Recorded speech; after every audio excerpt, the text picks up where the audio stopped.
Hello, loves. I'm Janae K, and welcome to my channel by Janae K, home of Signed a Sensuous Woman. If you desire to connect with me on a consistent basis, I would love for you to join me here. Please subscribe to my channel and let's keep the conversations flowing. So, in today's video, we will be reading a letter from a woman just like you who's requesting some input, some guidance, and some support around her becoming more connected to herself as a woman. So let's get started.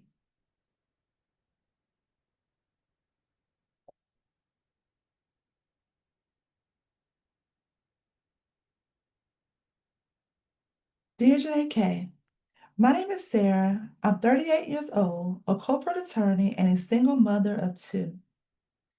I'm feeling like a stranger to myself lately.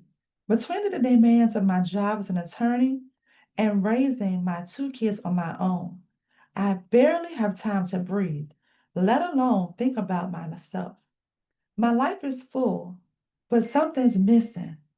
I've lost touch with the woman I used to be. I remember a time when I felt feminine, vibrant, and alive. I loved dressing up, going out, and just embracing the softer side of life.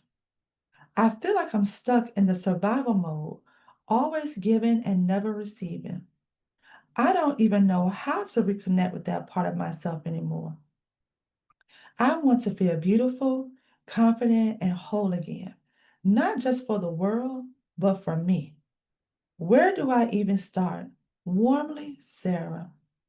Well, Sarah, first I just want to say thank you for trusting me with your heart.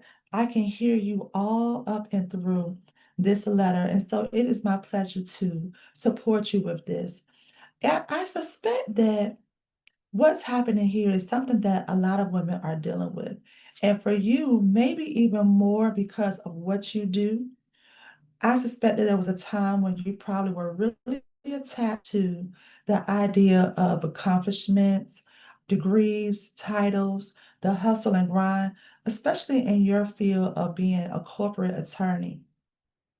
I've heard a lot of women in this field say that they feel like they had to, um, in some ways, disconnect from their femininity because they felt like that would prevent them from being respected in the industry, from being valued and appreciated. And some were concerned that they may deal with some other forms of harassment. Honestly, a lot of women in this field are so disconnected from themselves because they're highly focused in logic, decision making, and competition. So they're really, really all up in their masculine energy. And although some will say that we both have feminine and masculine energy in us, as a feminine essence being, my belief is that we have more of what I like to look at as yin and yang energy. And a lot of women are really stuck in the yang that is also associated with masculine energy. And so, because some of these things have been what you felt like you had to do, then over time, it became less and less important to be feminine and connect with that side because some women have felt that if they were in that part of themselves, they may be seen as too emotional or too much. You know, a lot of times women are stereotyped with the belief that our emotions control us. And so then they just fully disconnect from them at all, stuff them down. And the more you stuff them down, the easier and easier it is for you to really just lose that part of yourself. Also, as a single mom of two, it's really easy to kind of get caught up in that hustle and flow.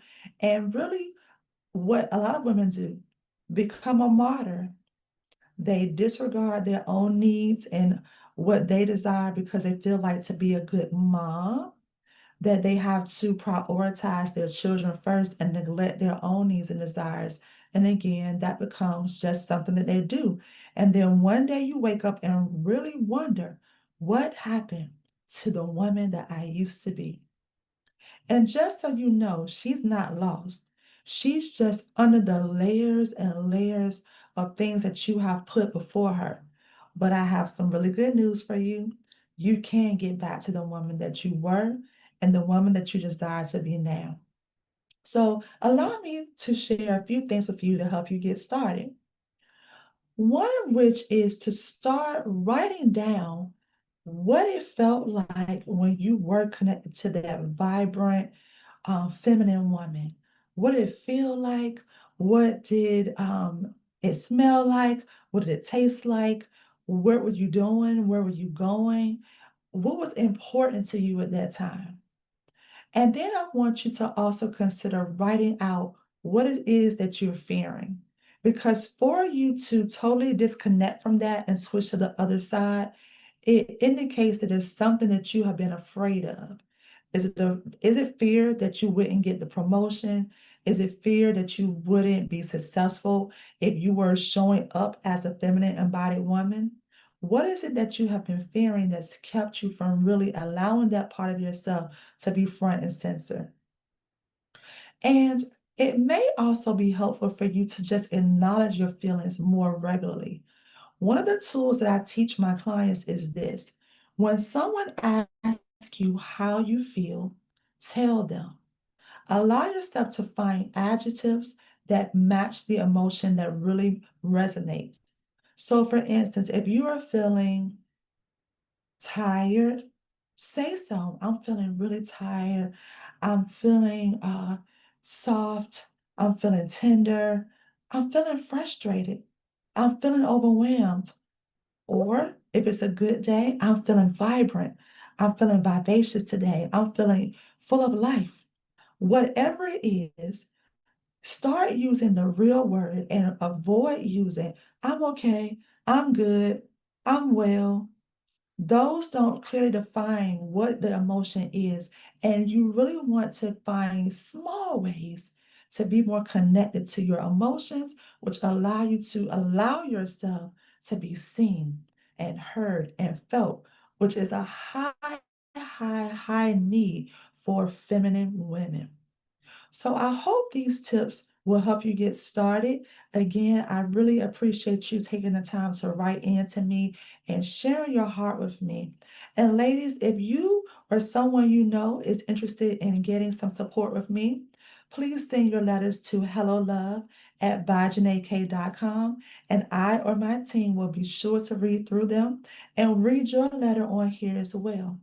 So again, it's been my pleasure, and with so much love, signed, Essentialist Woman. Don't forget to subscribe and keep on following us. See you soon.